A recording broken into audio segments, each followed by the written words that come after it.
Chukulia mfano, udongo una rutuba, una mbolea ya kutosha, lakini mbegu sio bora.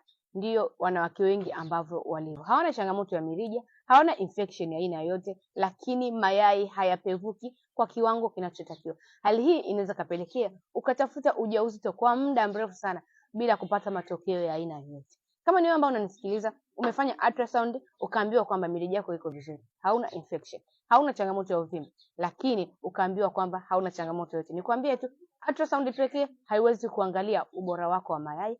Ultrasound pekee haiwezi kuangalia usawa wako wa hormone, na ndio maana leo hii unahangaika kuweza kupata ujauzito. Na mimi kwa kuligundua hilo, nikaja na package nzuri ambayo inaenda kusaidia wanawake wengi katika upevushaji wao wa mayai ili waweze kubeba ujauzito. Na wachache ndio ambao waligundua siri hii, na sasa hivi wameweza kurudisha shuhuda kama ambayo unaiona. Hata wewe inawezekana. Hakikisha unanitafuta ili uweze kuondokana na changamoto hii.